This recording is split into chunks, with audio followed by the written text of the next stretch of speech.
segment of the 2021 MakeMore Manufacturing Summit. My name is Zoraida Velasco, Executive Vice President at Florida Makes, and I'll be your host for today. Before we kick off the program at 8:30, I invite you to join us for live networking, just like yesterday at the Made in Florida Showcase Expo. At the Expo, you'll be able to connect with Florida's manufacturing stakeholders. This virtual exhibition hall features booths from the Sterling Manufacturing Business Excellence Award finalists and winners, MakeMore sponsors and partners, plus live networking via Zoom hosted by the Florida's Regional Manufacturers Associations. If you visited yesterday, why not pick a new booth today to visit? Live networking will end at 8:30, but all booths will be available on demand through Manufacturing Month in October, so come back and visit often. I'm going to walk you through how to enter the Made in Florida Showcase Expo. Some of you are probably experts by now, but for those of you who need a reminder, this is for you. And actually today it'll be a little bit different. You won't have options to go into different booths for live networking. All you'll need to do is click on the Made in Florida logo on the left side of your screen. Today we've asked all the regional associations to join one Zoom room directly to network with everyone together. So you'll be able to see attendees, the Regional Manufacturers Association's representatives, sponsors, and partners all in one room.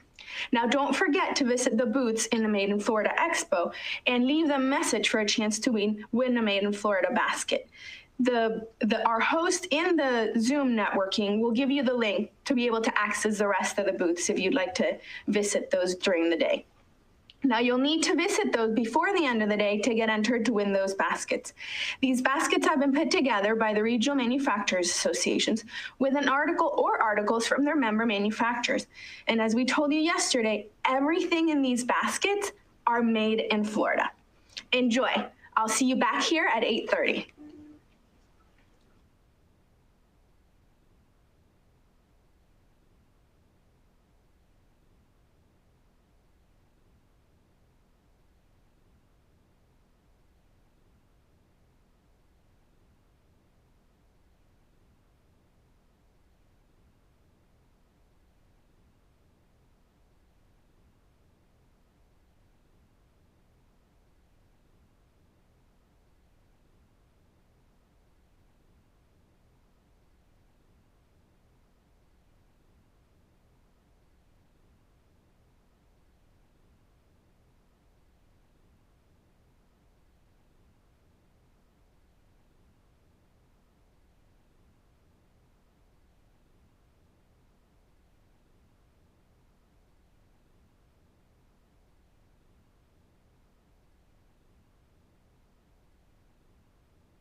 Welcome to the 2021 MakeMore Manufacturing Summit.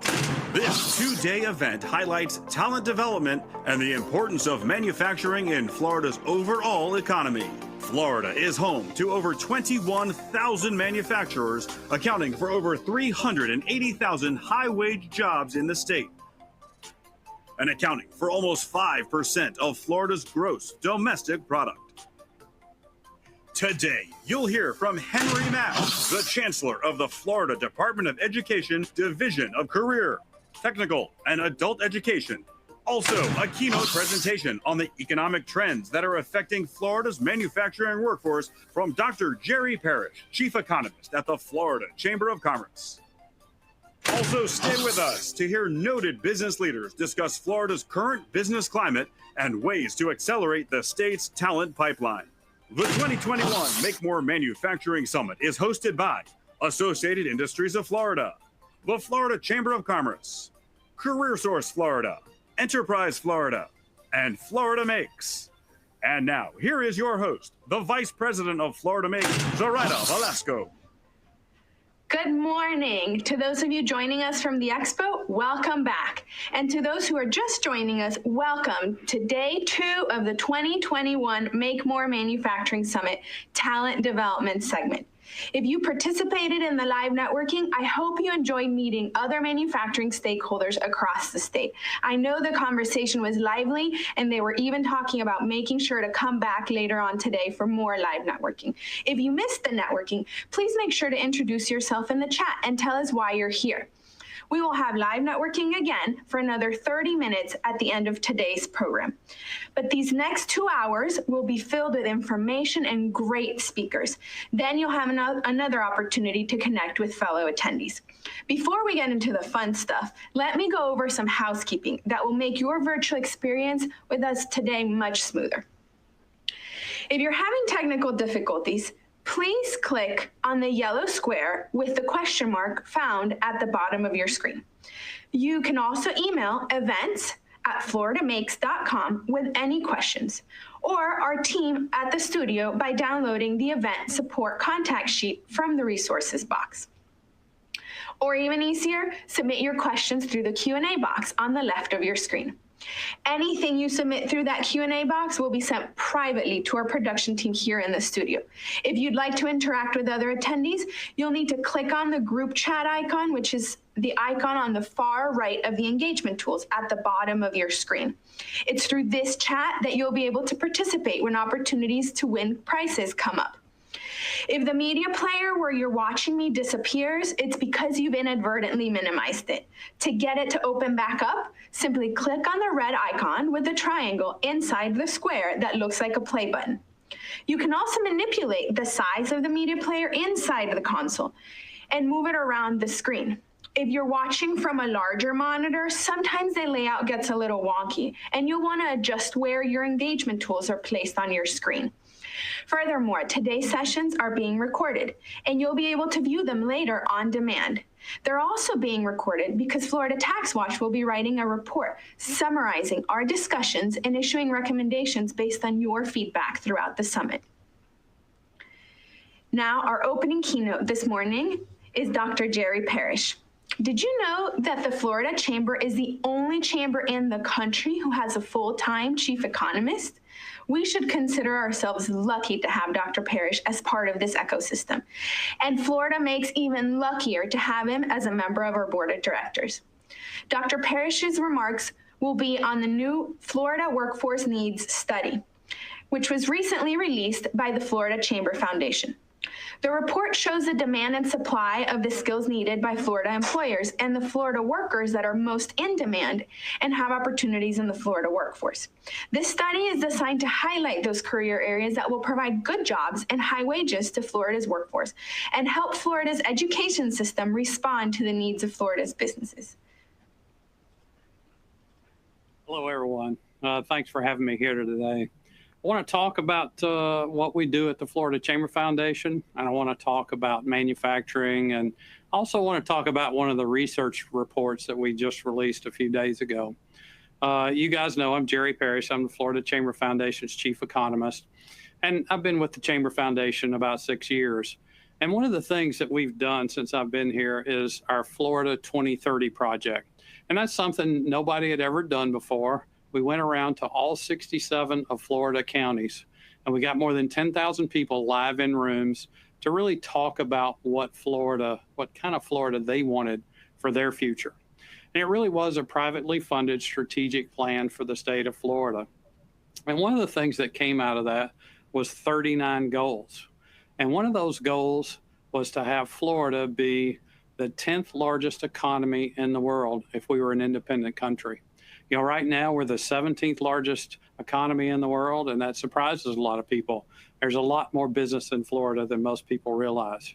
But to get to the 10th largest economy, we need to make these 39 goals. And they're wide ranging. They range from things from education and infrastructure and different things. And I'll talk more about that later. One of the things you have to do when you set goals is you have to keep score. So the way the Florida Chamber Foundation keeps score is through the Florida Scorecard. And you can find that at thefloridascorecard.org. And this is the front page of the Florida Scorecard. You can see the metrics on there. Green means we're going in the right direction. Red means we're going in the wrong direction on some metrics. And, we've got some of our 2030 goals right there on top. One of the goals that you see, if you click on that gray bar on the top and you click on innovation and economic development, those are the 6 pillars of the Florida economy across the top there. You'll see this. You'll see the number of manufacturing jobs we have in Florida. And you can see that it's red. Won't be a surprise. Every single state last year lost manufacturing jobs. So it is red. It went down a little bit. But we're still the 12th highest state as far as the number of manufacturing jobs. And you can see the goal there in the gray box. We want to be in the top 5 between now and 2030. And to do that, we're going to have to create nearly a couple of 100,000 more manufacturing jobs. And if we do, certainly that'll help us reach our goals. It'll help us reach goals of manufacturing. It'll also help us reach one of the other goals as well that we monitor on the Florida Scorecard. And that one has to do with Florida's rural counties. One of the goals there is to double Florida's GDP that comes from Florida's rural counties. Right now, we only get 2.38% of our GDP from those rural areas of opportunity. Our goal is to hit 4.62% by 2030. And we have a shot at that. I'm going to talk more about that.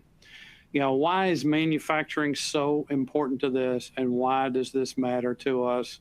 Well, one of the things we have to remember is manufacturing jobs pay well. You can see another tile on this innovation and economic development part of the Florida Scorecard it shows the number of jobs, our percent of private sector jobs that come from manufacturing, and that's 5.1%. Yet it produces 6.1% of our overall total private wages. And the average wage in 2020 for Florida, even though the number of jobs went down in 2020 because of COVID, the average manufacturing wage is $66,698. So you have to understand, every time we add manufacturing jobs, we are adding higher wage jobs. We're also diversifying our economy. When we look at history of how Florida did compared to the U.S., U.S. manufacturing jobs dropped by 4.5% during the past year, and Florida only dropped by 2%. And that put us number 4. We weren't the top state in the country, but we were close to it. And when you look at which states they are, you'll realize that Florida is a lot bigger states than them. Let's take a look for a second at the number of manufacturing jobs over the past few years. This map will show you 2016 through 2020. And you can see Florida's number of job growth there. We grew by 6% during this time, 21,367 jobs. We were number 2 in job growth, second only to Texas. And we were actually number 5 in overall growth rate. And you can see the states that grew. It's Arizona, Nevada, Utah, and Idaho, those western states where we've seen a substantial number of California companies leave and go to these states and take their manufacturing jobs and take other jobs as well and invest a lot of private capital. So, it's common that those states out there with less population, but with a big influx of Californians out there with private capital are growing faster than Florida. But Florida, obviously the biggest state that's growing the most here in this metric. So that's very positive. That's really good for diversifying our economy.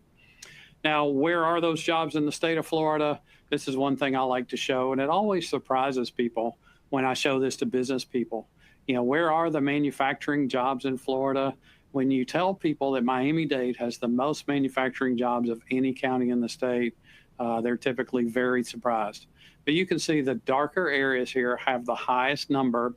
But what you can see, and there's a couple of counties that are left off there, you can see they just have a threshold rate, that's too low to report. For privacy reasons, they don't report those numbers when we get those numbers from the Bureau of Labor Statistics. But every Florida county has manufacturing jobs. And especially when you think about Florida's rural counties, upwards of 30% of some of the jobs in some of our rural counties are manufacturing jobs. And that's really good for the local economy there. Now, one of the things that we also have to look at is what are the wage rates? They vary differently, around the state. You can see Florida's wage rate here, and you can see your counties. The darker counties have the highest manufacturing wages out there. You can see Brevard County, big numbers. You can see some of the other counties as well, and this is the average. We certainly see a big wide range around there. It really depends on the type of manufacturing. I don't think that's going to surprise anybody in this audience.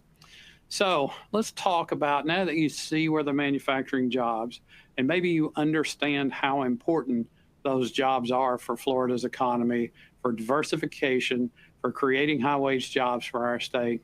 Let's talk about what the research tells us. One of the things I've been fortunate enough to do at the Chamber Foundation was work on our previous report, and it was called Florida Jobs 2030. And you can see what the front page of the report looks like.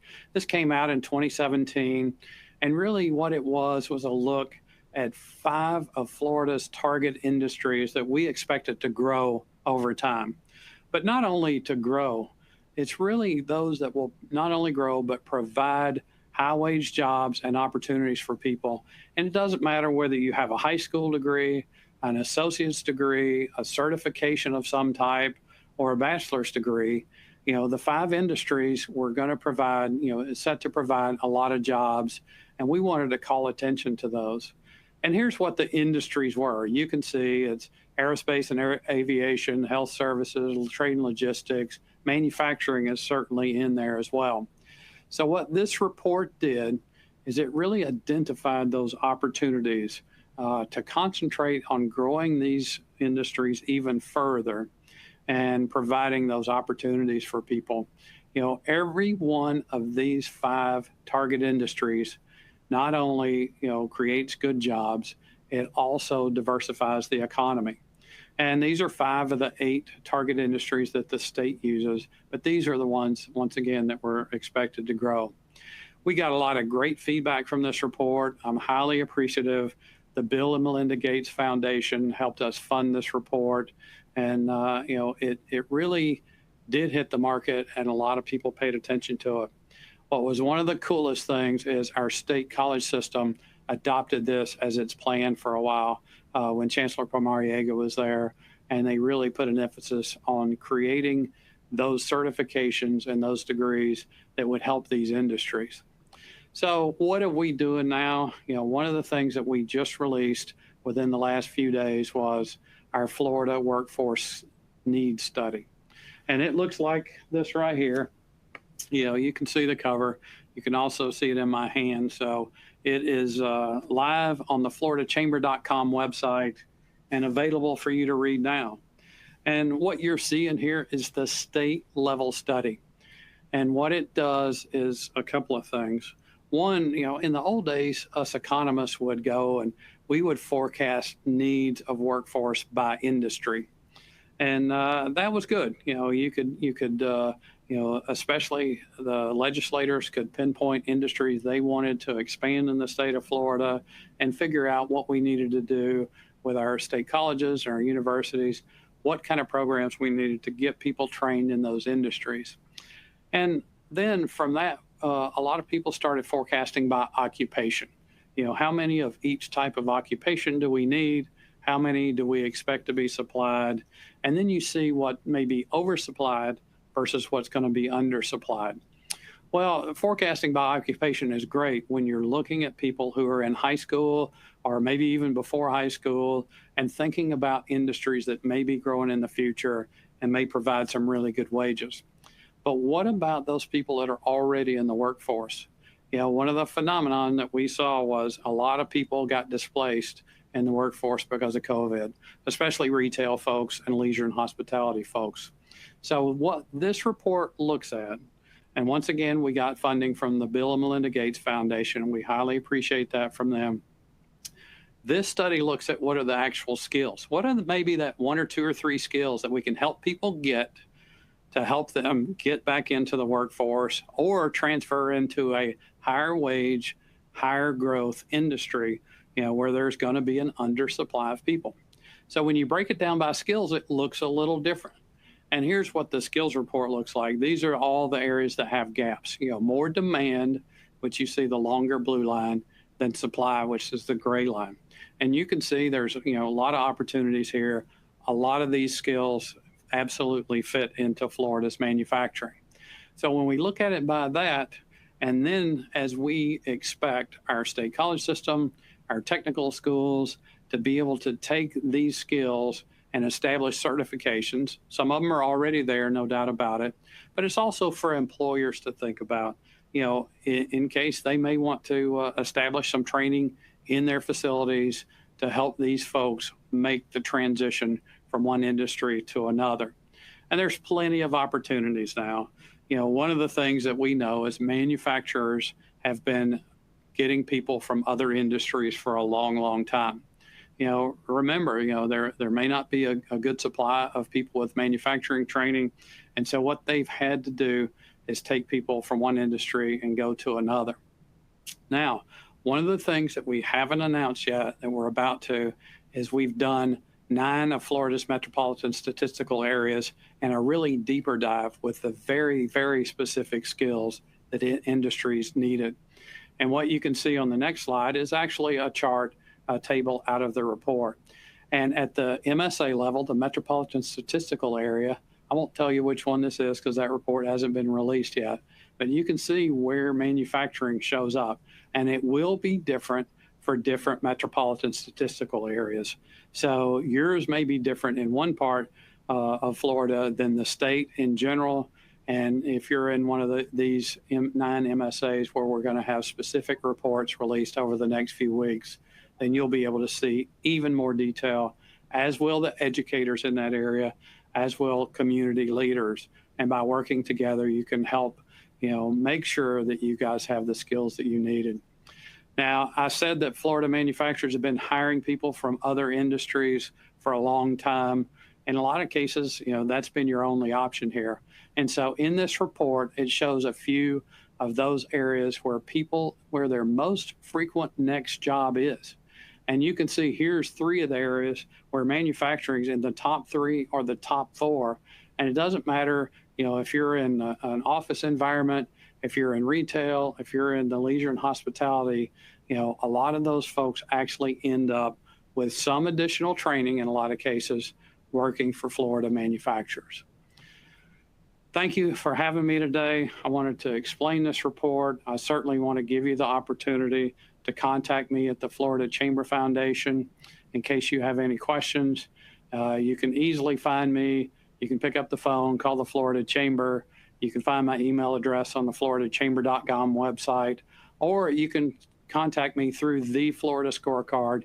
There's a contact form down there at the bottom that goes directly to my inbox.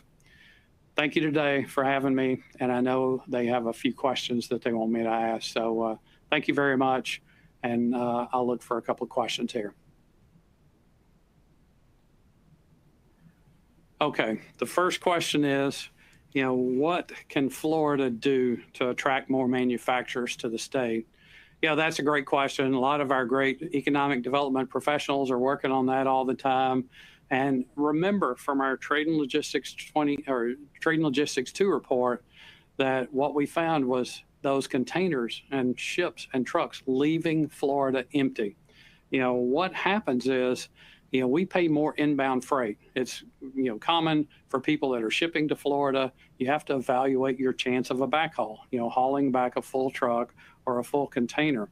And so we pay more for inbound freight than we have to. So Florida's consumers pay more. Our businesses are less competitive.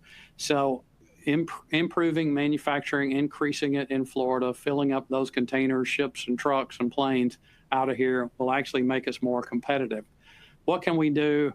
We can fight for more economic development. Our legislature has killed some of our economic development programs that have been really powerful for bringing people into the state of Florida. One of the things, though, with COVID, I think is going to be an advantage for us here in the future. As you know, Florida has become a magnet of people that can work from anywhere they want to. Maybe you have a home office in Chicago, you only have to show up once a month for a staff meeting or something. A lot of Florida has direct flights. We can thank our hospitality industry for that. And so if you only have to show up to the home office once a month or so, you can really live anywhere you want to.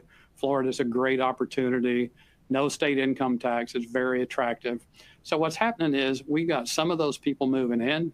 We've got some of the people for the more dense urban areas that are moving to the suburbs and moving to the rural areas.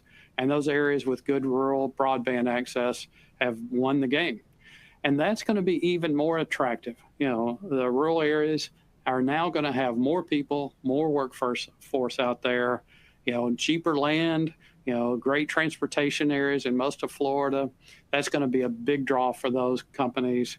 And so continuing economic development, also doing more marketing of Florida. If manufacturers understood that no matter where they were in Florida, there's a ready workforce and training available for their specific skills that they need. We know in most of Florida that's already true. What we haven't done is transmit that to the rest of the world.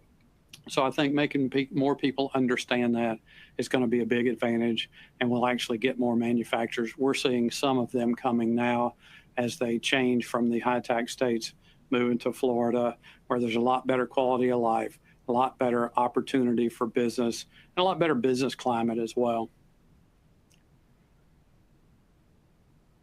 Okay, I see another question here. What is up next for the Florida Chamber Foundation as far as research? Well, I'm very excited to talk about this. We've just signed the agreements and gotten people on board. The Florida Chamber Foundation is going to do Trade and Logistics 2030. So we had Trade and Logistics 1, Trade and Logistics 2.0, which I was actually a part of even before I came to work for the Florida Chamber Foundation. You'll see announcements very soon that we're going to be doing Trade and Logistics 2030, and it's got to have a heavy manufacturing focus, like I said, to balance our trade, to create more high-wage jobs. And, there's opportunities here for our ports, our airports, our railroads, our roads, and opportunities for new distribution systems here in the state that are actually going to help manufacturing, get products in and get products out. Look for more details about that in the very near future. But Trade and Logistics 2030 is going to happen. Our target date for rolling this thing out is by the 1st of 2022. So I look forward to working on that project. That's what I'll be working on the next several months, day and night, to make sure we have a really good report. And I look forward to your opportunity to read it. And I look forward to your input as well, because certainly manufacturing is going to be a key part of this process. Thank you very much for having me today, and I'll see you soon. Thanks. Thank you, Jerry, for your remarks today on Florida's talent pipeline and for being such a great supporter of Florida Makes. We are going to be a proud sponsor of that trade and logistics report and are so excited that the Chamber has considered including more manufacturing into that report because, as your comment said, making sure that that conversation includes that piece of the puzzle is going to be critical. So thank you, Jerry. Our next speaker is Henry Mack, Chancellor for the Division of Career, Technical and Adult Education at the Florida Department of Education. Henry started as a chancellor in 2019 and has been a great supporter of manufacturing since then. Previously, Henry served as Vice President for Workforce Education and Innovation at Broward College in Southeast Florida, ensuring alignment between the college's academic programs and local market demands. Looking ahead, Henry has big ideas for CTE in Florida, and he joins us today from Tallahassee to share those ideas and the great work the department is doing on CTE. Welcome, Chancellor Mack. I'm Henry Mack, and I serve as Chancellor for the Division of Career, Technical, and Adult Education here at the Department of Education. And I am so grateful to Florida Makes for this opportunity to discuss the Department of Education's latest efforts around career and technical education. In particular, advanced manufacturing and engineering technology and IT. My position here helps oversee about 1 million students annually enrolled in CTE. And we are hyper-focused on aligning our programs to meet industry demand. And it's really in part owed and thanks to Governor Ron DeSantis in issuing Executive Order 1931 back in 2019 to help us think about alignment and tighter coupling between local education offerings and employer needs. As many of you know, this is critical for the future of the Florida economy. And it's also critical for those that have been, I would say, historically neglected or marginalized. We certainly have somewhat of a crisis on our hands, with about 1.4 million adults without a high school diploma. Out of a population of about 14 million adults, 24% of that 14 million are barely literate, cannot do basic arithmetic, or functioning at or below a level 1 literacy, cannot read past the 3rd grade reading level, in other words. This adult population is uniquely positioned to serve perhaps as an immediate pool of talent to drive and to meet Florida's industry needs. It's for this reason that this priority has risen to the top, at least in terms of how to bridge the skills gap and the divide between what employers are saying they want and need and what the education system is able to supply. How we are engaging, in other words, these adults in and about the communities in which they live to re-engage them into a quality career and post-secondary education and training is, again, the priority of the department. As a result of, however, our undersupply in IT and our undersupply in advanced manufacturing and engineering technology related skills and graduates, we need to double down on advanced manufacturing and IT. We need to think about how to embed technology education into our career pathways anew. This is incidentally also part of the reason why, and thanks to the governor for committing nearly $26 million of his WIOA leadership dollars to target special populations such as the adult learners, such as the veterans and displaced workers to enroll in high quality certification programs that are IT and advanced manufacturing based. The priorities are clear. And unfortunately, and I think traditionally perhaps, career and technical education and workforce education has always been positioned as something opposed to traditional academics, or always something thought of as lesser than a traditional university pathway. Indeed, it was often portrayed in a derogatory manner or fashion. And the adage, voc tech is slow tech, is still out there, unfortunately. But again, thanks to the governor and the commissioner, and again, among our other priorities, is helping us to reimagine what career and technical education looks like or should look like in the 21st century. For which reason, last September, we launched the Get There Florida campaign. If you haven't seen it already, please visit gettherefl.com, gettherefl.com, and help spread the word about the value of a career and technical education program. In addition to CTE, however, we've also, I think, been underselling, to my point earlier, adult education and how to engage those 1.4 million adults without a high school diploma and those nearly 4 million adults barely literate or cannot do basic arithmetic, and how to get them re-engaged in a quality post-secondary education. This is why we're committing an additional $46 million of WIOA Title II leadership dollars to help scale integrated education and training programs. That is to say, how do we enroll adult students in their basic skills courses or in their GED prep classes concurrently or simultaneously alongside quality CTE courses? That is to say, how are they learning their CTE course competencies, IT-related skills, cloud infrastructure, cloud networking, cybersecurity, what might have you? How are they learning those things alongside their adult basic skills so that they are graduating and progressing with a sense of career purpose?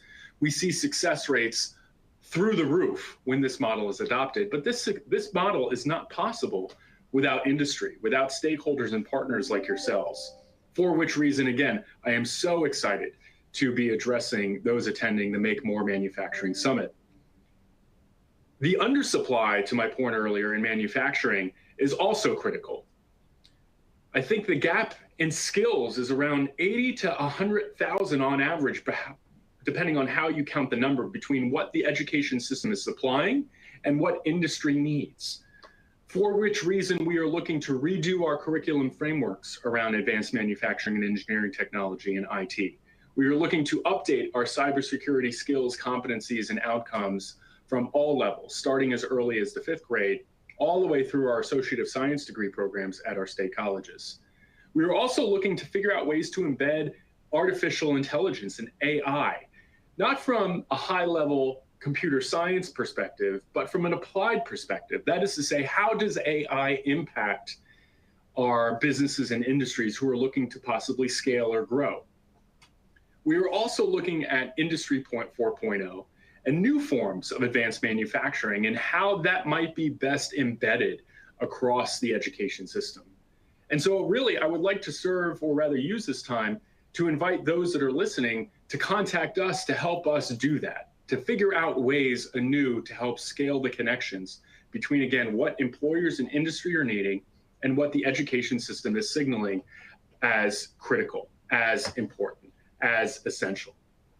Florida ranks, unfortunately, in the bottom 10 among states in adult education and engaging those millions of adults across the state of Florida in quality CTE training programs, with only about 30% of those adults enrolling in a post-secondary program and graduating with a degree.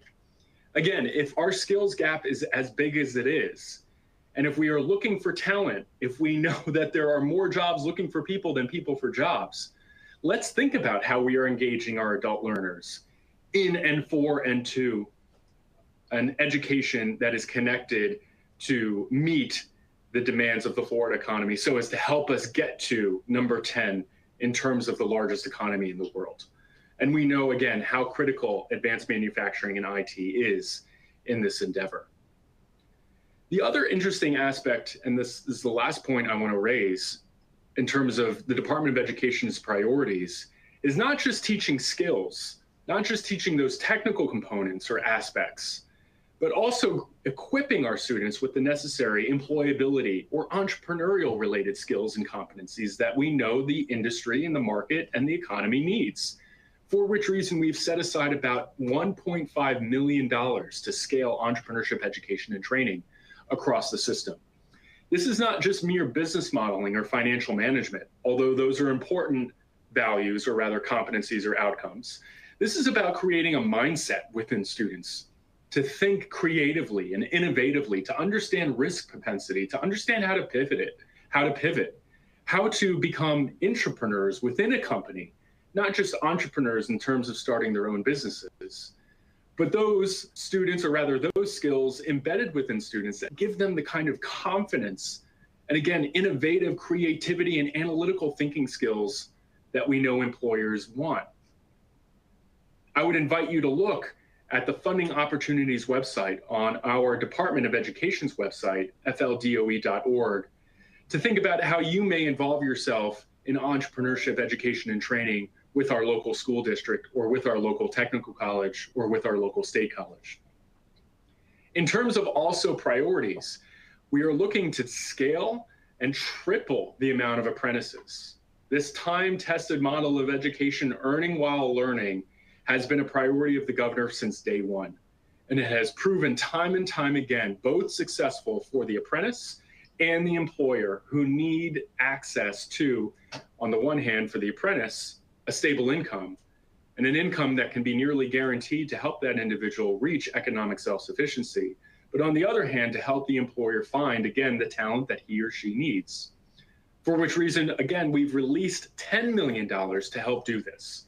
For those interested in starting or scaling registered apprenticeship programs across your businesses, please contact us. We would love to help you not only understand the standards and how to stand it up, but provide money and support for you to do so in terms of, again, growing out your talent pipeline and helping Florida accelerate itself to becoming number 10 in the world in terms of the largest economy. And with that then too, helping all residents across the state reach greater levels of economic stability, social mobility, and self-sufficiency. And so with that, I would like to thank you for your attention. Again, would like to invite you to contact the Department of Education, and I hope you enjoy the discussion that follows on the importance of information technology, advanced manufacturing, and the Department of Education's priorities in helping grow our talent pipeline. Many thanks. Thank you, Henry, for telling us how you're prioritizing the future of career and technical education to fill the manufacturing talent pipeline and lessen the skills gap. Your work is important, and you are correct. For your goals to be successful, we all need to work on this together. And that is exactly what MakeMore is all about, gathering all these stakeholders to work together for the future of our talent pipeline and our state's economy. Before we move on to the next panel, here's today's chance to win one of our Landry's gift cards. During Chancellor Mack's remarks, he encouraged you to visit a website for a program they recently launched that supports the work of career and technical education. Whoever puts the name of that program in the chat box first gets to win the gift card. And I'll wait here on our studio crew to let me know if anybody's chimed in with the name of that program. Martin M. Who? Martin M. Martin M. You got the right answer. It's Get There Florida. Good job. So please send us your mailing address either through the Q&A box or to events@floridamakes.com so that we can make sure to mail you that gift card. To continue with Chancellor Mack's thoughts, our next panel will address technology acceleration and the talent pipeline. Experts agree that the COVID pandemic has accelerated technology by approximately 10 years. How has this happened? Do you agree? Learn from this panel how education providers have adjusted and upgraded programs and curriculums to meet those rapidly progressive technology needs. What is the effect of this unexpected change, and how has it affected the manufacturing talent pipeline in Industry 4.0? It's said that companies already using advanced technologies have a greater chance of survival. Working from home, teaching online, plus more, all address the future talent needs of smart manufacturing. Listen in and learn from this panel.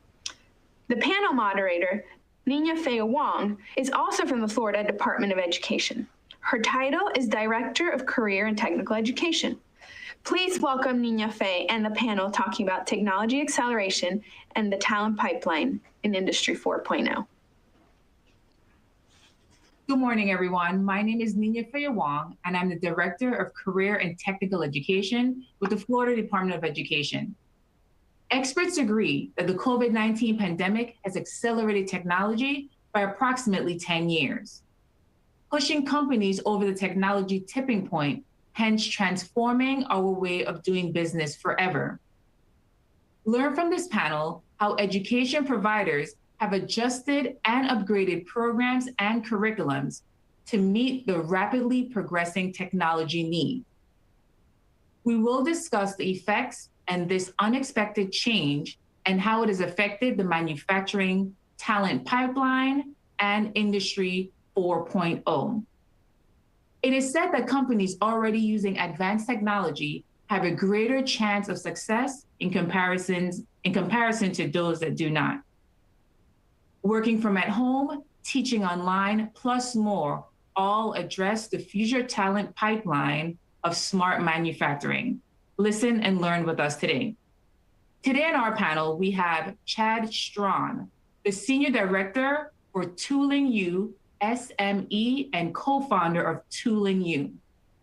Nancy Shrujecki, an Associate Professor with the University of Florida. And finally, Dante Leong, the Associate Vice President for the College of Business, Engineering, and Technology at Daytona State College. I want to thank you guys for being here with us today. Happy to be here. Thank you. Thank you. So Dante, tell us, how has COVID impacted the way you deliver instruction during the past year? Yeah, well, COVID affected everybody and also the colleges. So in our case, we had to pivot real quick and make changes to the delivery. So when the state went into lockdown, we had to move almost all our content into online. But it also poses challenges. Some of the instructors were ready because they're always been teaching online, and some of them needed support and then training. But the response was very positive. They all wanted to do what was best for the student. So when the lockdown finished, we started bringing back students on the labs, and in fact, the Advanced Technology Campus where I work, I mean, we went back to face-to-face May a year ago. With safe distancing, with proper protocols. We've been delivering face-to-face instruction, especially the hands-on lab for a while, and then the response with regards to safety and health has been very positive. And then now we're looking at the fall, and we're looking probably to a most you would call normal schedule now. Okay. Wow, so you went back to face-to-face, you said a year ago? Yes, in fact, we did quite a bit of the labs face-to-face in May. Yeah, we brought the workforce labs, the vocational labs, some of the electronics labs, criminal justice, yeah. So it's doable. You just have to control the size of the classes, the number of sections, yeah. Also the protocols, as long as everybody is on board. I mean, it's very safe, and then we were able to do it. Fantastic. So Chad, tell me, when manufacturers look at workforce development solutions, how are they calculating the ROI on the program? Great, thank you for the question. Usually it starts with, what is the business objective the company is looking to achieve? So some of the common ones we see out there, particularly in manufacturing, is they have quality issues, they have scrap issues, they're looking to bring in new technology, maybe some new smart manufacturer, Industry 4.0 technology into their workforce, or maybe they're looking to cross-train their workforce on different manufacturing technologies. So you take one of those areas like turnover, we see very common issues in manufacture with high turnover rates. Well, if you look into some of the root causes for why turnover happens, oftentimes companies don't have a good onboarding program, a good career progression program. So as someone comes on, it's a smooth onboarding process and shows them what is their career pathway going to look like at that company, and then how are they going to get there.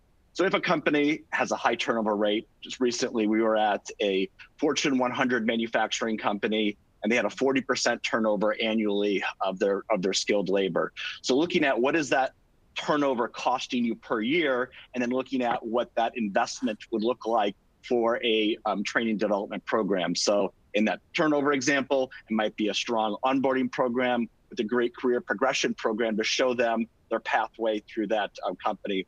We've got a lot of great white papers on our websites to help people to be able to calculate that ROI. But those are some of the common things that we see manufacturers doing as they're looking at the return on investment for their manufacturing programs.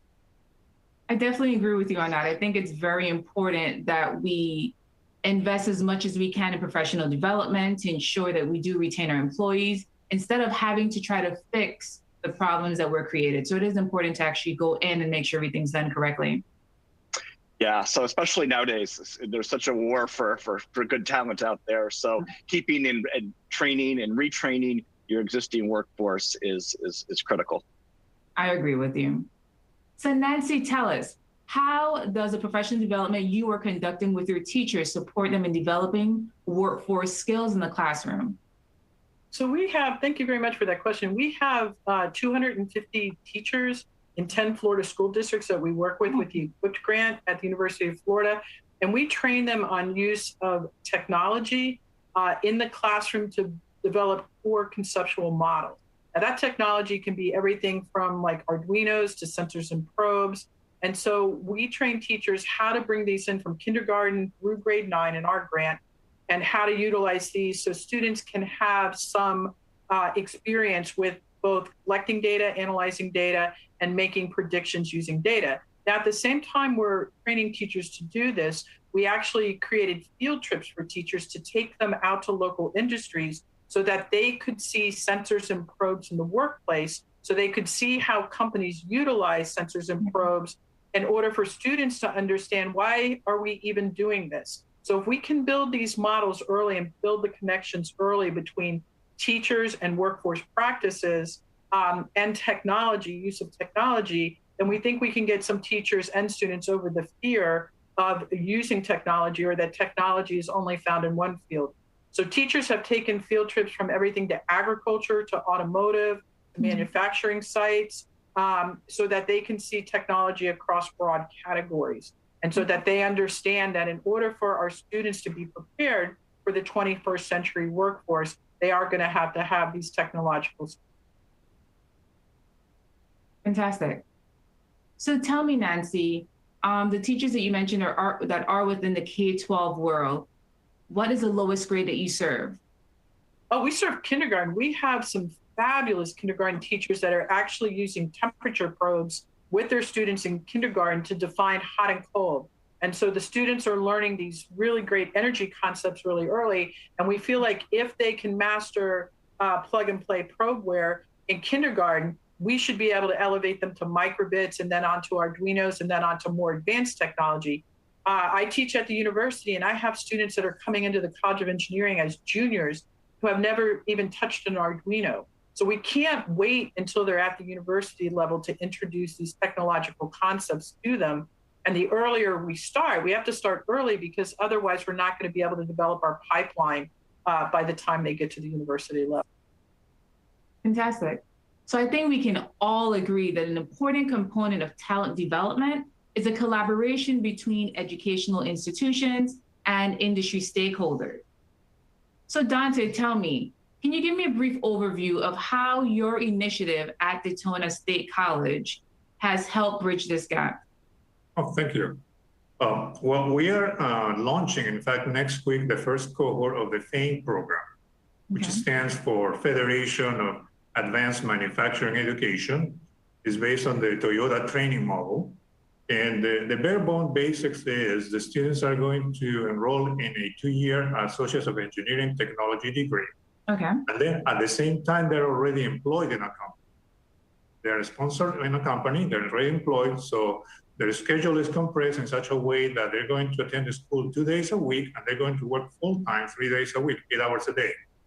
So that brings several advantages to the way you're teaching, because on top of your AS degree content, you're layering industry content already every week. So for example, every semester has a theme. The first semester they learn about safety. So they go and then they practice the same safety concept at the company where they're working at. They get paired with a mentor at that company, and they get both of the things at the same time, the theory and a little bit of the lab at the college, and also the hands-on and the truly work or the real world experience in the company. In our case, I mean, we have been very successful with our partners. We partner up with the local manufacturers, the local association, which is the Volusia Manufacturers Association, also work in close collaboration with Volusia County Schools. And we were able to gather a very motivated cohort of 9 students. They're going to start next week on their orientation. What I really love about your program, Dante, is that the fact that you are creating talent pipelines and allowing students within your program to actually be able to work within the workforce, giving them the experience that they need. Exactly, and that's something that the manufacturers always have a challenge finding people with previous experience. Mm-hmm. So now we're doing both things at the same time, and they're earning money at the same time. And then the other aspect of the FAME program is they also have a constant emphasis on what they call professional behavior, which we call soft skills. So they're getting the technical part and the soft skills reinforced on a regular basis. And soft skills are definitely important no matter what industry you're in. So Chad, tell me, what are some of the top 10 challenges that manufacturing industries face when it comes to workforce development? And in addition to that, explain how smart manufacturing and Industry 4.0 impact the industry. Yeah, some of the top challenges that we see out there for manufacturers is finding talent. It was a problem before COVID, and we see it even accelerated greatly. We see this from everything from entry-level manufacturing roles all the way up to engineering and really everywhere in between. We see this at all sizes of companies, from small mom and pop job shops to the largest manufacturers in the world, really struggling to find talent. We see this in automotive, aerospace, oil and gas. Really, every industry is struggling with this all over the country. Some of the top in-demand jobs that we see out there in manufacturing is CNC, welding, assembly. Mechatronics is a huge area that we see and really, really growing. So we kind of say right now we're kind of having this perfect storm where you've got all this skilled labor issues. At the same time, you have this smart manufacturing, Industry 4.0 renaissance going on. So it's really created this perfect storm where manufacturers don't have the talent they need for today, and they really don't have it for the technologies of the future out there. So we see a lot of companies starting with just building awareness in Industry 4.0, smart manufacturing. We see a huge need for robotics training out there. A lot of people, you think about the robots replacing jobs. What we see out there is the robots are just changing the jobs. So that basic low-level part loading job, maybe that job is gone, but it created a job for someone to set it up, someone to maintain it, someone to troubleshoot it. And it creates as many jobs, and it really changes the jobs into a much higher level of skills. And that's why really the retraining of the workforce, in particular in the whole Industry 4.0, and COVID has really just accelerated all those needs out there in manufacturing. Yeah, I definitely agree with you on that. Thank you. Nancy, so tell me, what is the current status of updating curriculum K-20 for upscaling students and preparing them for the workforce of the future? So that's a great question because, like Chad mentioned, being able to educate and reskill is a key component. And we have to start early. So we have to start in our elementary schools and also at the same time have these parallel tracks. Yeah. So at the University of Florida, there are professors within the College of Computer Science, specifically Christina Gardner-McCune, who has been working on AI frameworks. And so she has been working on creating AI frameworks. But again, frameworks take a long time to work through the state. So how are we helping to train teachers now in some of these 4.0 practices so that there's a constant pipeline to go into the manufacturing field and into the engineering fields? So within the university and within our work with teachers, we're teaching a lot of things like computing and context. How do we use AI and computational thinking practices? How are we using system thinking within our classrooms? Yes. So even if we're not able to push out these full programs, how are we able to take in some of these higher level technical knowledge skills, and how are we putting them into the classroom now? So at the university, we've been embedding these in our classrooms. We have AI and ML learning modules for students in many of our laboratories and also in many of our core classes. At the K-12 level, we're trying to bring in grants to bring in more technology to teachers, train more computing and context, so there's computing across all the fields, and also bring in more system thinking and workforce practices. So how are we identifying those in our curriculum, and how are we strengthening what we're doing now while we're waiting for frameworks to move their way through the state process? Fantastic. So you guys, thus far, did you have something to say, Dante? Go ahead. Oh, yes, with regards to 4.0, I just agree with both Chad and Nancy. It's extremely complex, and then you need to make a decision where you're going to teach and where you're going to change. Yes. In our case, I can probably add that the state of Florida is already making inroads for technician education. I think all of you know about Dr. Marilyn Barger. She's leading a group about the future of work. They already had 2 meetings, and that is going to provide some direction of the future curriculum at the state level.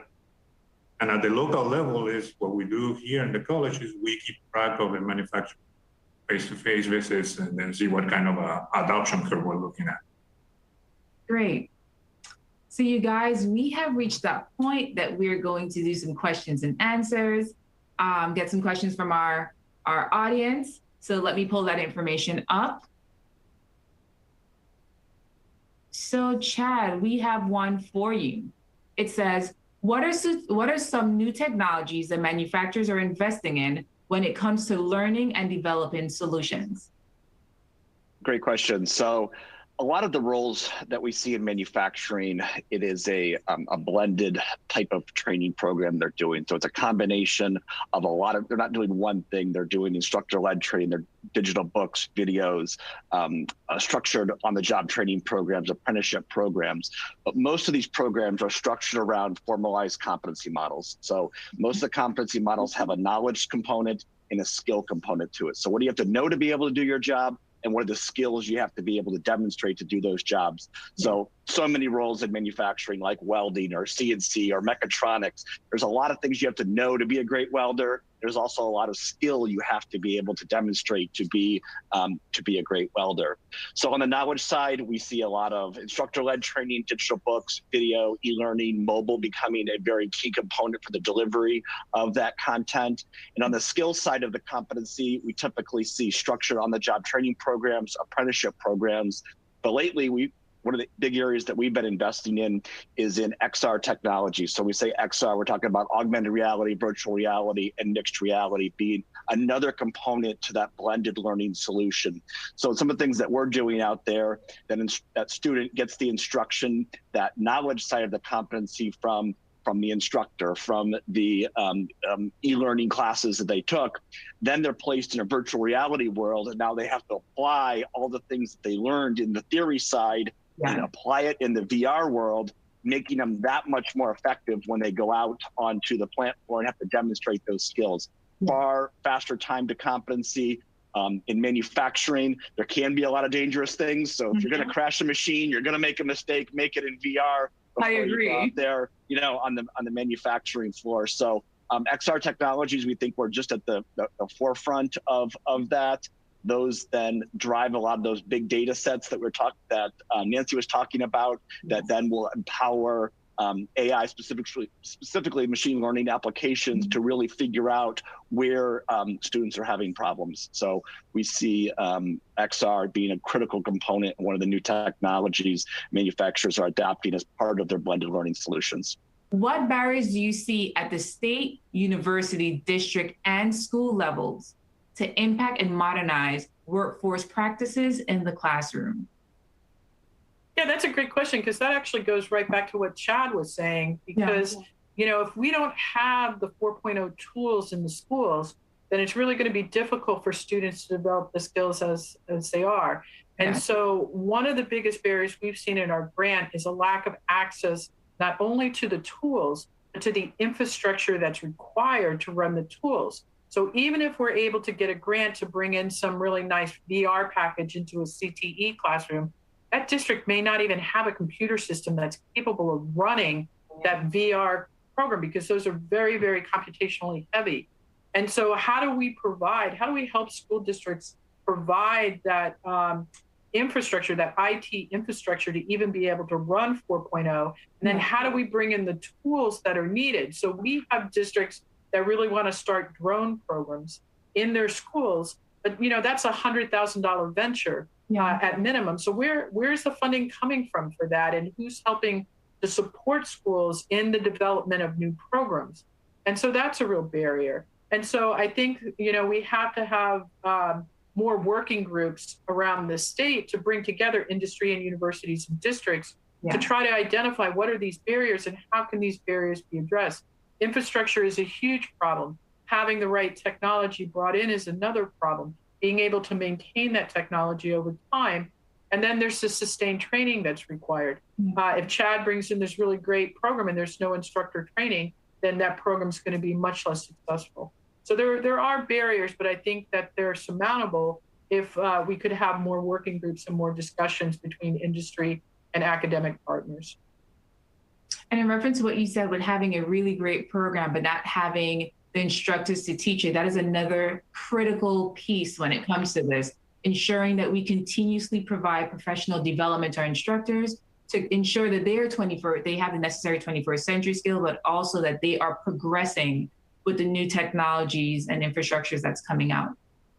For sure. When we look at the teachers in the state of Florida, Florida has almost a very large number. And the last time I looked, it was almost 20% of teachers are teaching outside of their certified fields. And so and a lot of many CTE teachers come in from industry, so they don't even have the pedagogical background. So how are we supporting these teachers over time and helping them to be successful? And so it's not just a one and done training, right? Like it's sustained trainings that we need to be able to provide. And I agree that our teachers need our support, but we need a mechanism to be able to do that for them. Completely agree with you. Coming from industry myself, I realized it was very important for me to not have the one and done, but have that continuous training to teach me, like you said, the pedagogy, the skills needed in order to be an effective teacher. Because although I knew everything from industry, it was important for me to learn how to relate that information to my student. So I completely agree with you, Nancy. So I'm looking at the time right now, audience. I am going to take one more question. Those of you guys that have your questions in the chat group, we will ensure that we get the responses to you as soon as we're done. So the last question that I'm going to take, it appears to be for you, Dante. It says, what is the effect of Industry 4.0 on the curriculum and courses you are offering? That's a good question. Thank you. Yeah, I mean, I'm echoing what Chad and Nancy was telling about the curriculum and the challenges. In our case, we're waiting for the results of the caucuses with the FLATE Center. Okay. But at the local level, you also need to realize that you need to stay in touch with industry, because industry is just a plethora of different companies with different levels of technological adoption. And that's what you need to look at.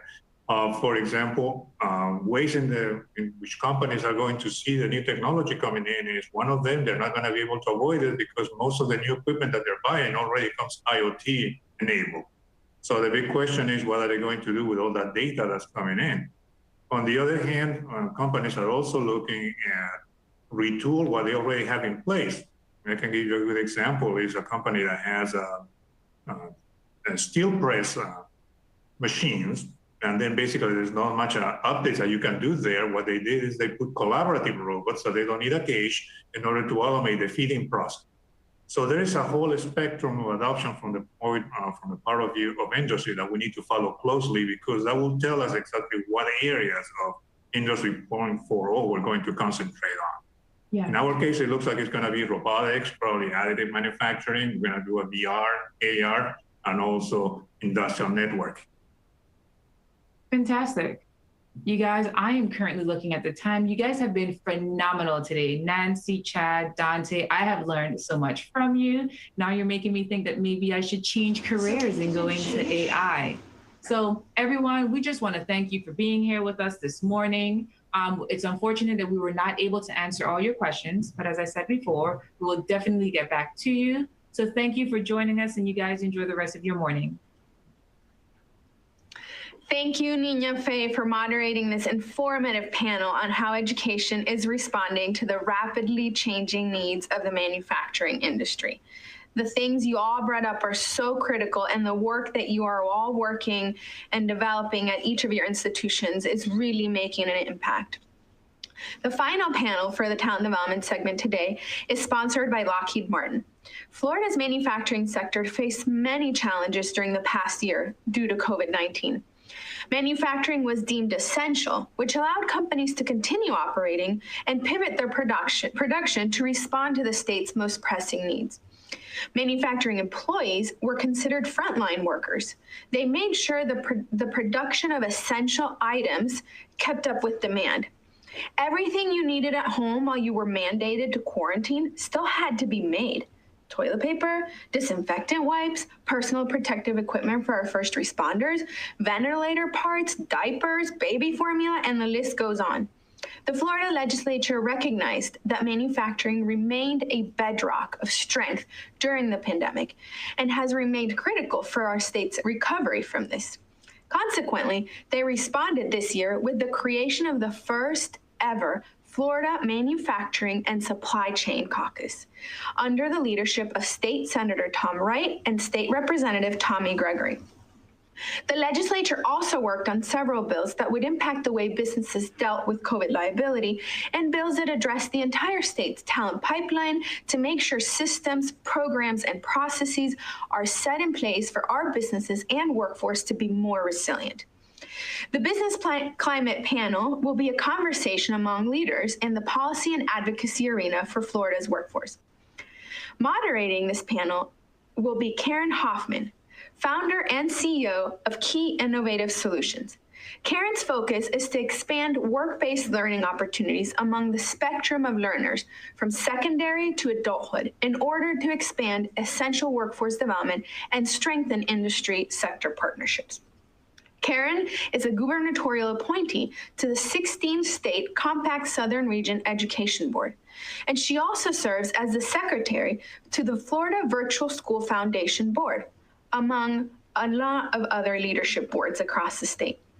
The panel she will moderate will cover the issues the legislature addressed this year regarding manufacturing talent development and the skills gap. They will also discuss current policy changes that affect Florida's manufacturing and talent development legislation. As I noted earlier, this panel is sponsored by Lockheed Martin. So to kick off our last discussion of the day, we'll play a video from Lockheed and then go straight into the conversation. Let's roll that video.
Thank you so much, Zoraida. We're looking forward to a fantastic time together with this business climate panel here at MakeMore conference, and it's just really astounding what we've learned so far.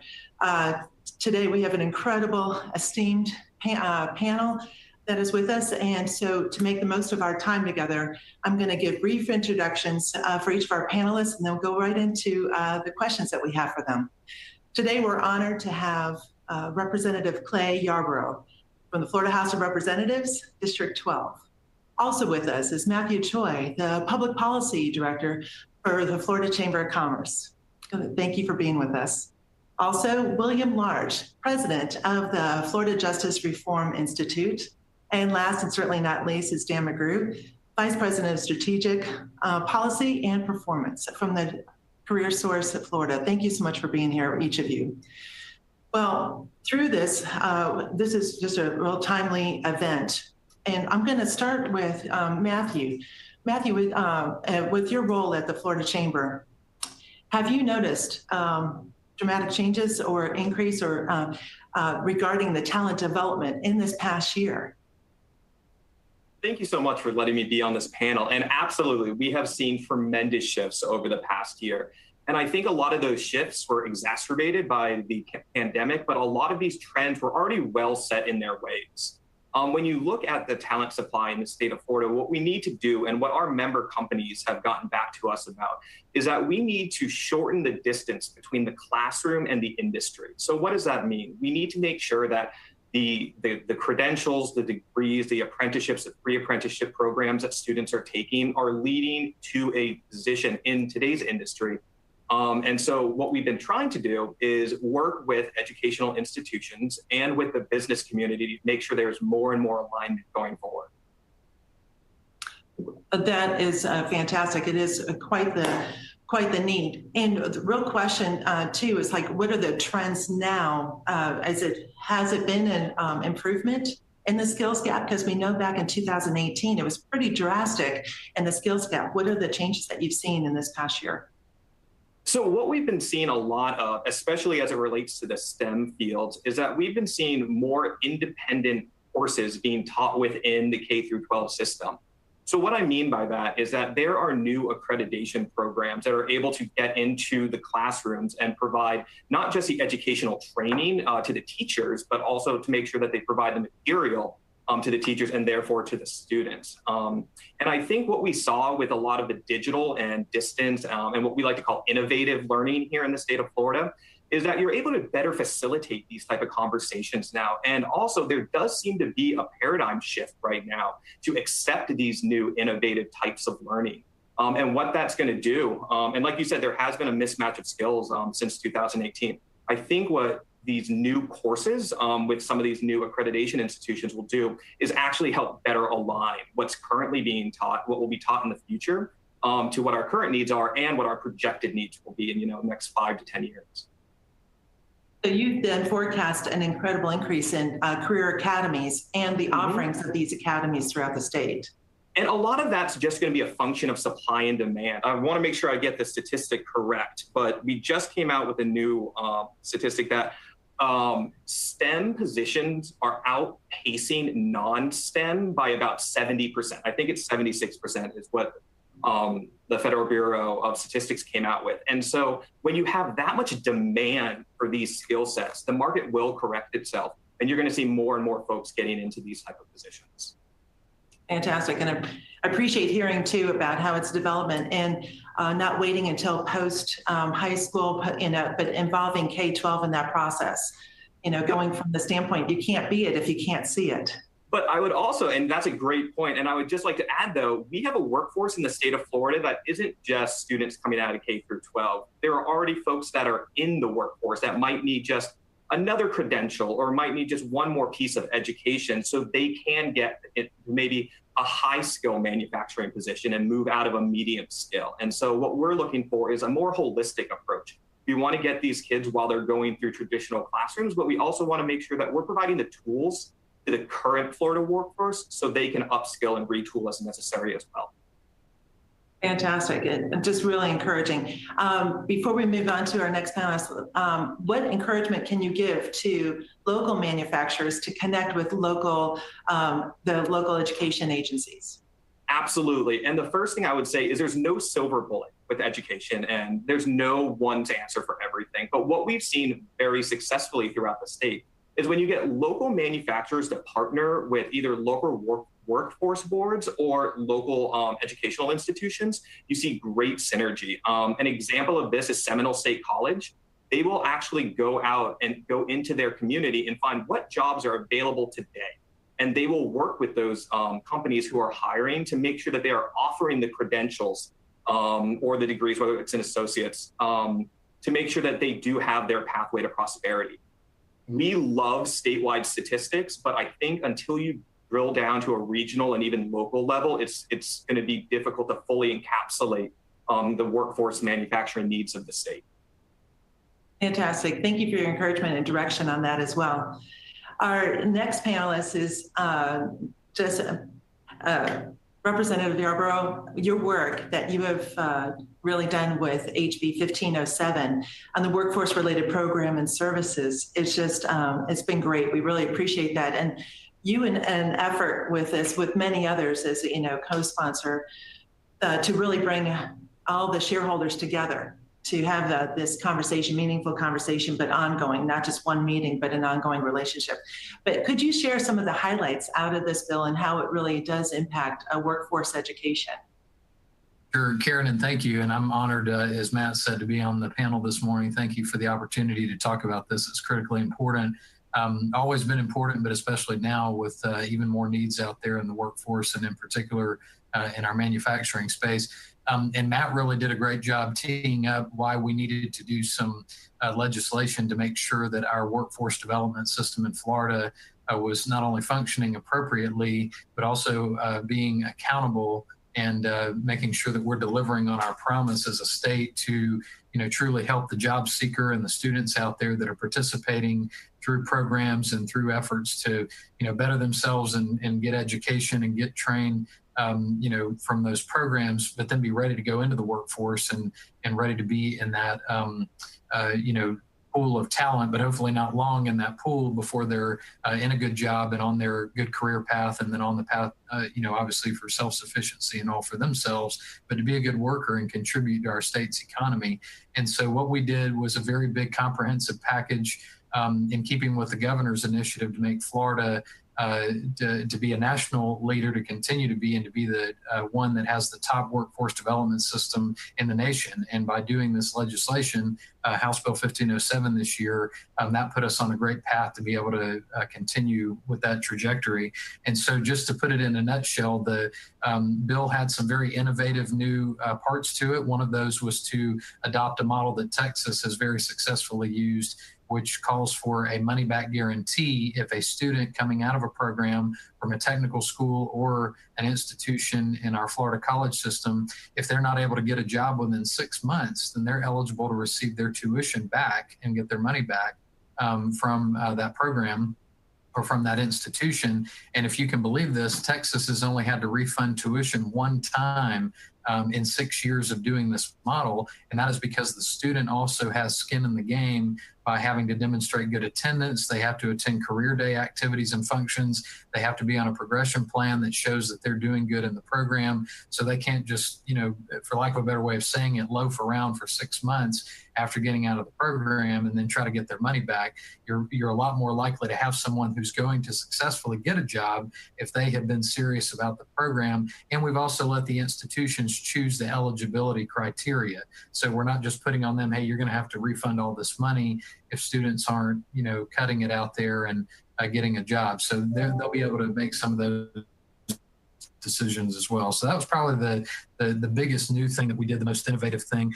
Also, we have to, and I know Dan's going to talk about this too, we have to ensure that whenever students and participants are coming out of their programs, that instead of just having, XYZ certification or having a number of those, that they are truly getting certified and getting, credentials that will help them get into a good job and, be successful out there, not just having all these, different things in their toolbox, so to speak, that aren't really going to help them and aren't really plugging them in with jobs and with companies that are, that have the needs and they're going to be a good opportunity for them out there. So that's something that was very important.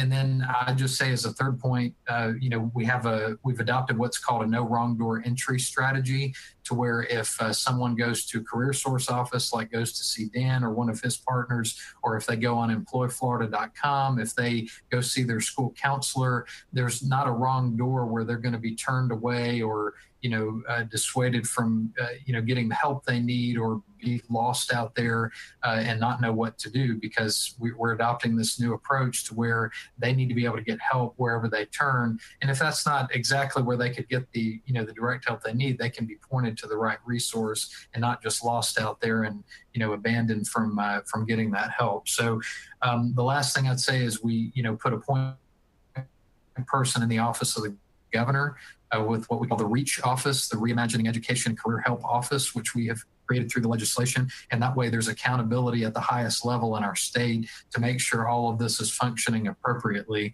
And when we worked on the bill, I pretty much called it, you have an orchestra, but you have to have a conductor. If not, you're just going to have all this sound out there and not have any direction and any organization to it. So you need a conductor to make sure that it's all functioning appropriately. And so that's what we've done by putting a point person in the governor's office to answer for what's going on and make sure it's all functioning appropriately. So I'm excited that we were able to do it. It was a team effort.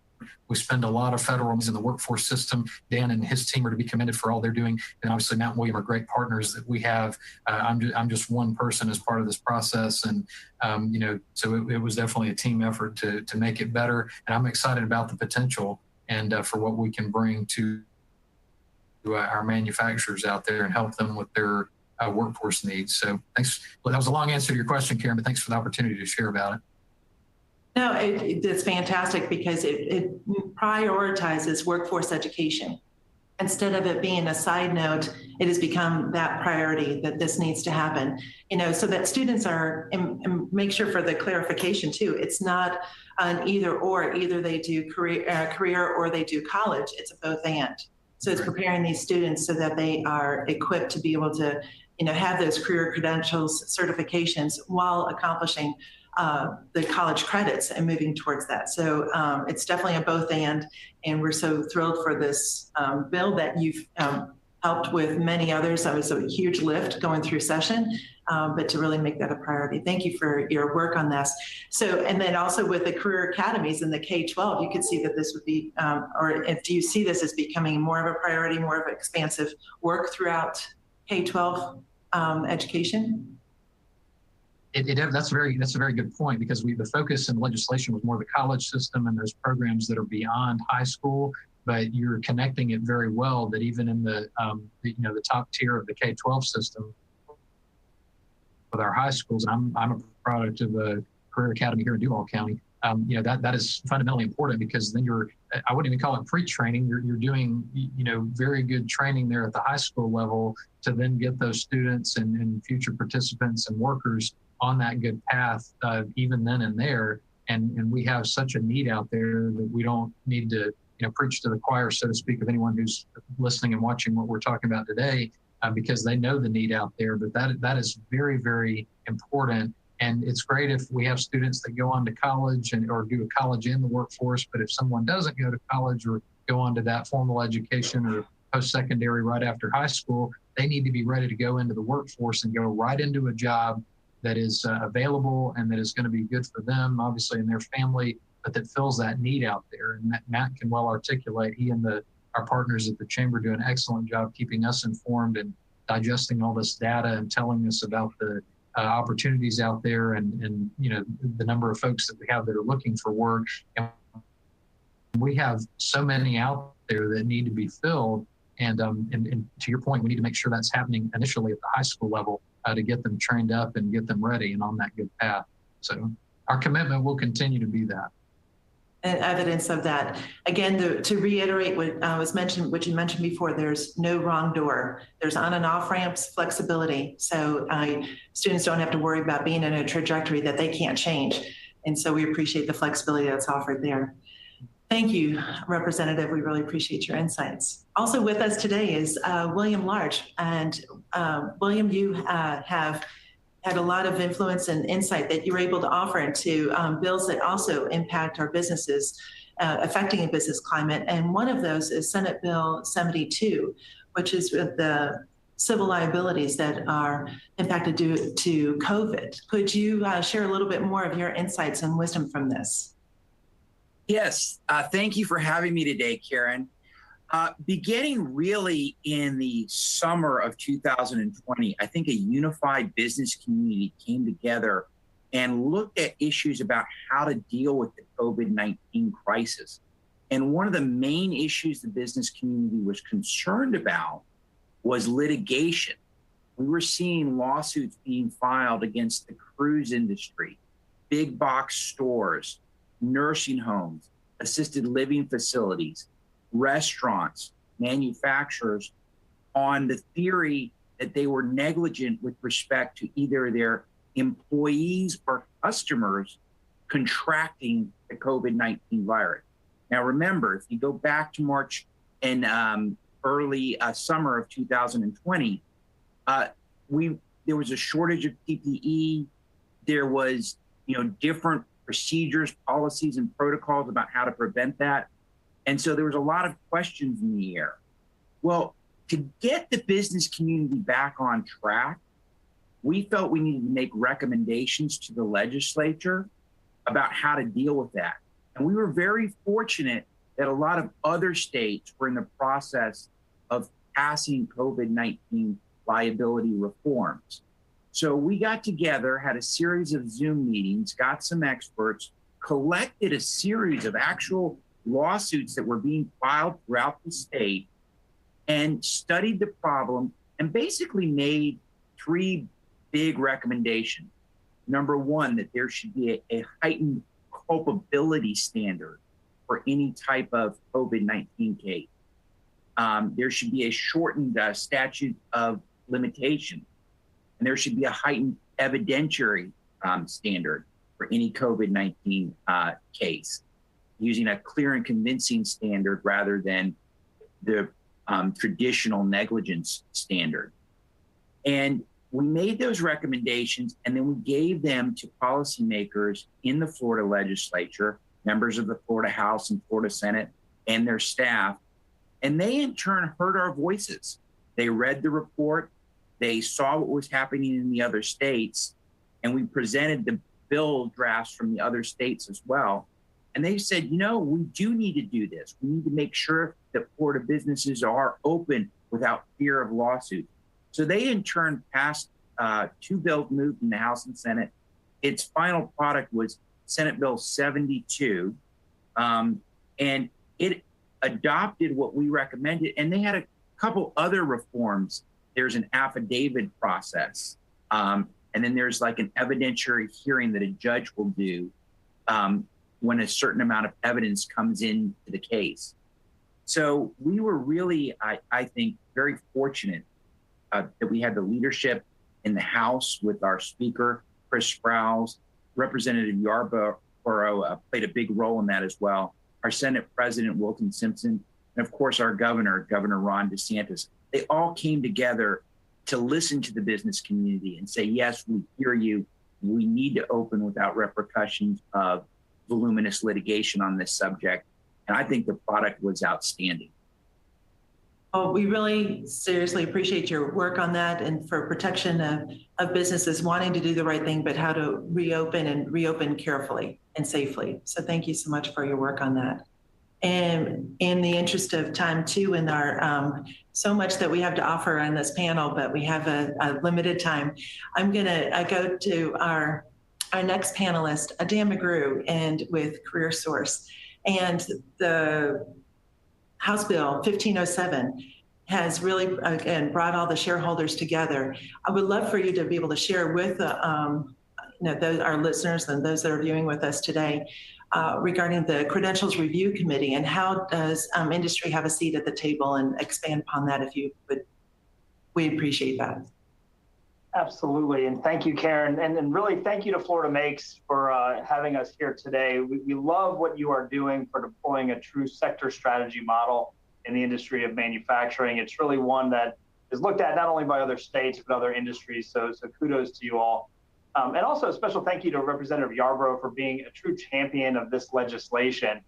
And also acknowledge the bold vision of the House Speaker and Governor to really ensure that the workforce development system in Florida as access, alignment, and accountability moving forward.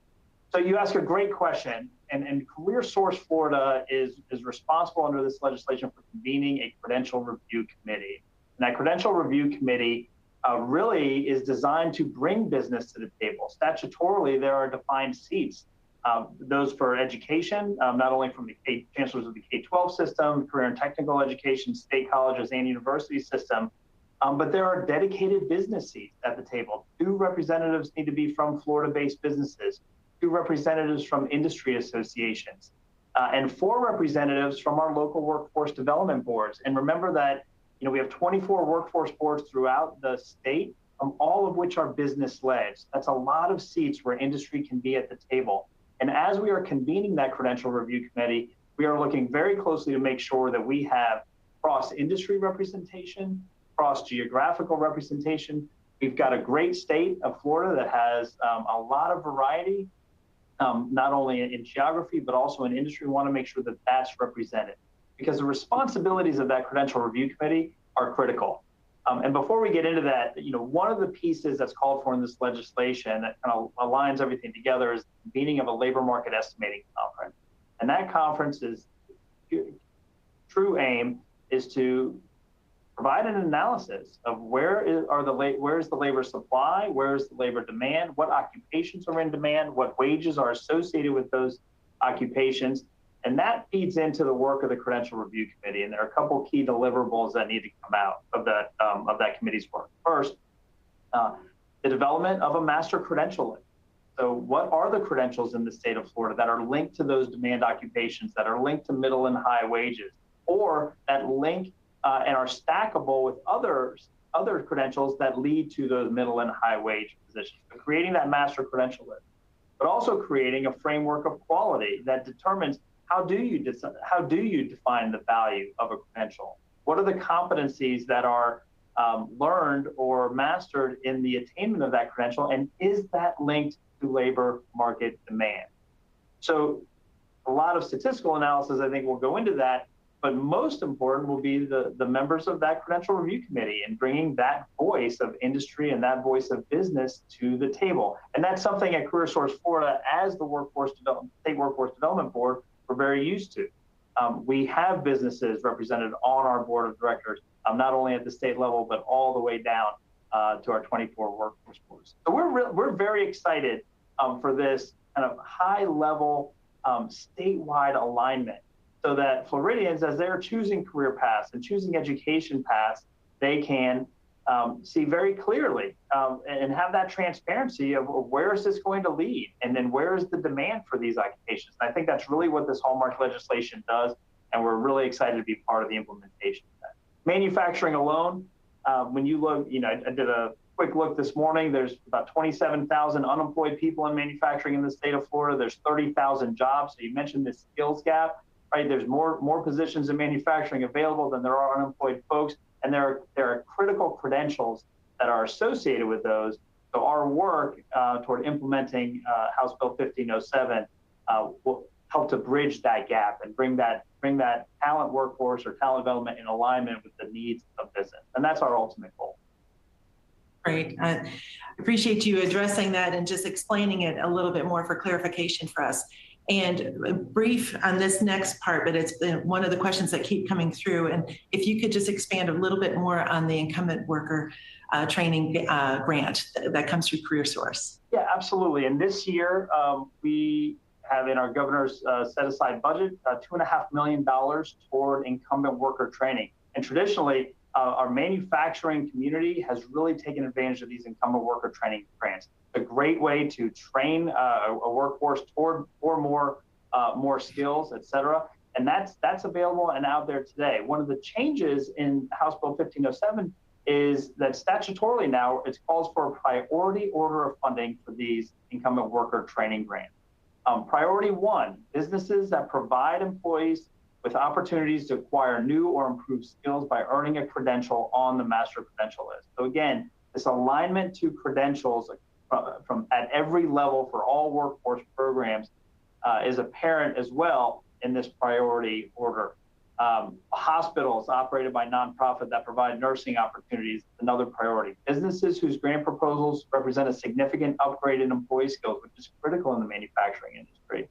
And also, we know that many of our manufacturers are small businesses. Another priority category for incumbent worker trainings are businesses with 25 employees or fewer, right? And businesses in rural areas. So we want to make sure that that's there. And businesses in a qualified, targeted industry, of which manufacturing has always been. Throughout all 24 of our workforce boards in the state, manufacturing has been chosen as a targeted industry of focus throughout each of those areas. That's very helpful. Is that, like I said, many questions that have come through. We have about 5 minutes left. I wish we had a whole nother hour for as much information as, for this fantastic panel.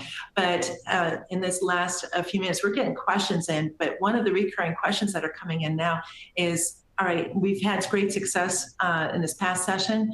What would you recommend is like the top priority or maybe top 3 priorities going into this next legislative session? I'm going to start, Matthew, I'm going to start with you. Absolutely, and thank you so much. And I think one of the things that needs to be looked at is we need to continue to invest in infrastructure. As most people know, Florida is the 3rd largest state in the country, but as it relates to manufacturing jobs, we're only the 12th. By 2030, we want to make sure at the Florida Chamber that Florida is a top 5 state for manufacturing positions. Right now, I just double checked the statistics. We have about 376,230 manufacturing jobs here in the state. We can bolster that by continuing to invest in our roads and in our ports to ensure that we continue to get supplies. But beyond that, what we also need to focus on, and this would be a great policy for next session, is making sure that Florida increases our exports. Most of the trucks and ships that leave the state of Florida are either mostly empty or half empty. Once we can capitalize on continuing to invest in infrastructure to make sure that our exports are increasing as well, I think you're going to see more manufacturing jobs being brought to the state. Thank you. Thanks for your insights. Representative Yarborough, what are some of the things that you could see? You have a finger on the pulse of the state, and even within Tallahassee, what would you recommend? Thank you, Karen. Just to piggyback on what Matt said, I mean, one of the things we want to do to keep Florida attractive and open for business and a desirable place to maintain business and to bring in more is make sure we have low taxes and regulations, and that we're doing all we can to help those businesses. And through an innovative approach this year, thankfully, after a multi-year effort by the partners on this panel today and through others, we were able to see the beginnings of reducing our business rent tax down from 5.5% to 2.5%, down to 2% over a multi-year period. And so that was one thing that I know has been a top priority for manufacturers and for businesses and many other partners. And also that's just one of many things that is now in place and more to come, I'm sure, as we move ahead into the 22 session and beyond. Anything we can do to help make Florida and keep Florida attractive for business is a good thing. And that's ultimately good for Floridians and families and our kids and all. So I'm committed to that. And, our leadership I know is too. And so we're going to be talking more about that and doing all we can to maintain that. So. Great. Thank you. Again, thank you for your leadership. William, with your finger on the pulse of the legal ramifications of either policy or what's coming down the pike, what would be some of your recommendations for us to take as top priorities going into this next session? Thank you again, Karen. One of the things that we've been looking at for a long time is to calculate what is the proper past medicals in a tort case. If you look at a lawsuit case, the biggest cost driver is usually past medicals, and that drives every component of a verdict. And we feel that sometimes jurors don't really see the real past medicals. They see inflated past medicals, which only serves to drive value of a case up at either trial or at mediation. And so we have several proposals that we're looking at that issue. And so that's important. In addition, we have a robust amicus program where we appear in our appellate courts on issues that are not just missed balls or missed strikes, but really will be a fundamental change to the game. And we're focusing in on making the Institute appear in those type of cases. So we're always trying to work with our policymakers and explain to them how lawsuits work, why they can be a cost driver. And our big theme really is what makes the Florida economy work. It's like a three-legged stool. One is regulation, next is taxation, but that final leg is litigation. And if we can keep all legs of those stools strong, then there will be a vibrant, strong Florida economy. Thank you for that challenge and insights for us. I appreciate that, William. And Dan, last again, but not least, what do you see as that if you had a wish list for us moving forward, what would you recommend? Well, first, implementation of 1507 is a heavy lift. So to ask for more legislation at this point, I think we've got a really great piece. But really, anything that continues to invest in the talent ecosystem.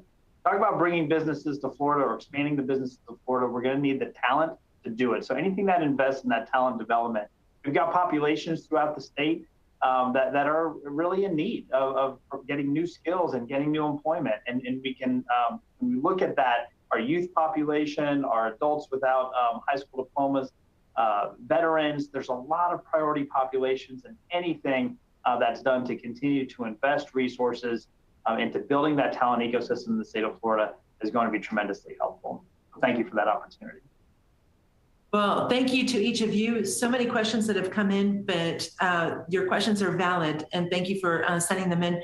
We're actually going to go through those and be able to actually help form discussions in the future.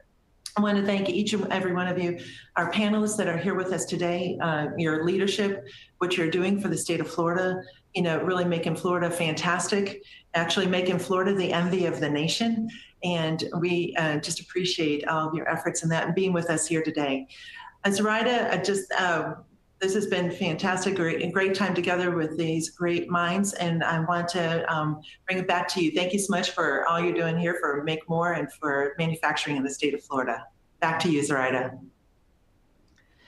Thank you, Karen. Representative Yarborough, Drew, William, and Matt. We've got lots of work to do to elevate manufacturing in the legislature, but we are so lucky in Florida to have advocates like you who care and understand our industry. Thank you so much for your insight.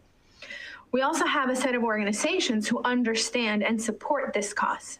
Special thanks to Kaufman-Rawson, Synovus, Florida Economic Development Council, and the rest of the companies and partners on the screen behind me. These conversations would not have been possible if it wasn't for their financial and in-kind contributions. If you submitted questions during any of today's sessions that were not answered, rest assured that we will make sure the appropriate speaker receives your question and that you get a reply. Before we close out our discussion for today, I have a very special announcement. Earlier this year, manufacturing lost a friend, Bob Provatola. Bob was among the strongest advocates for the advancement of Florida's manufacturing sector. He was a tireless leader for the industry throughout his career, promoting initiatives focused on improving manufacturing economic development and education and mentoring of the future manufacturing workforce. As a division vice president for Mitsubishi Power Americas, Bob was key in locating their facilities in Orlando and in Lake Mary. In this position, Bob contributed to many state and local educational economic development initiatives directed at improving our manufacturing economy and creating high-wage, high-skills jobs. In addition to serving as the founding chair of the Florida Makes board, Bob had also volunteered his time on the boards of the Center for Advanced Manufacturing Excellence, the Manufacturers Association of Central Florida, and the Florida Advanced Technological Education Center, FLATE, among other organizations across the state. Bob was instrumental in leading the successful bid to establish Florida Makes in 2015. By winning an award from the National Institute of Standards and Technology, bringing an annual investment of $4.2 million into strengthening the productivity and technological performance of Florida's manufacturing economy. As of the first quarter of 2021, Florida Makes and the regional manufacturers associations that operated have realized a combined economic impact of $2.58 billion to the companies that have served and have created or retained a total of 15,974 jobs. These are the sorts of contributions that will benefit generations to come. Today, Florida Makes, in recognition of Bob's service and dedication to the organization and to the industry, honors his legacy with the creation of the Bob Provatola Manufacturing Leadership Award. This award will recognize the spirit of volunteer leadership and dedication that characterized Bob Provatola's service to the manufacturing community throughout his career. Our CEO, Kevin Carr, led the establishment of this award to make sure Bob's legacy lived on. Unfortunately, Kevin was not able to join us today, but he did send us this quote. As the CEO of Florida Makes, I can assure you that without Bob's leadership, fortitude, and the commitment to excellence, Florida Makes would likely not have realized the success it does today, and perhaps not even exist at all. He is forever our founder, forever our chair. We are but a small part of Bob's legacy. So how can you help us perpetuate the legacy of Bob Provatola? Nominate a worthy leader from the manufacturing industry who reflects Bob's spirit. Details on how to nominate and the criteria for the award will be posted on the Florida Makes website on August 1st. So please start thinking about someone who might deserve this recognition. Nominations will close on August 27th, and the inaugural award will be presented on October 26th during the final in-person segment of the 2021 MakeMore Manufacturing Summit. If you haven't signed up for the next segment on technology, you can do so now. The technology segment is being sponsored by Kaufman Rawson, and it will bring you up to speed on what the industry and its talent face now and in the future. We have two great keynotes already confirmed for that segment. One is David Steeren, the Division Chief for Extension Services at the National Institute of Standard and Technology's Manufacturing Extension Partnership Program. And the second one will be Michael Strong, Senior Director of Advanced Technology at Johnson & Johnson. J&J became one of only 60 members across the world of the World Economic Forum's Global Lighthouse Network. This community, this network of manufacturers, shows leadership in using fourth industrial revolution technologies to transform factories, value chains, and business models for compelling financial and operational returns. So the technology segment of the MakeMore Summit is one you definitely don't want to miss. Now remember, you can also continue the conversation by logging in to our MakeMore community. All you need to do is visit floridamakemore.com and click Join the Conversation. Login instructions to that community can be found in the resource box in this console. To access them, click on the blue icon with the paperclip at the bottom of your screen. That community will be active 24/7, 365 days a year. And it will be where we will communicate with everyone on the progress and next steps of the MakeMore initiative. And now it's time for our networking session again. You can enter the Zoom networking room by clicking on the Made in Florida graphic on the left side of your screen, or by clicking on the graphic that will pop up when our webcast ends. You don't want to miss this opportunity to interact with fellow attendees. We had a lively conversation with all our attendees in the networking session this morning. You can also take this opportunity to visit our sponsors and partners in the Made in Florida Showcase Expo. Remember, you get a chance to win a gift basket in the Outlook segment if you visit those booths and leave a comment that you've been there. Have a great rest of the week, and I'll see you back in about a month.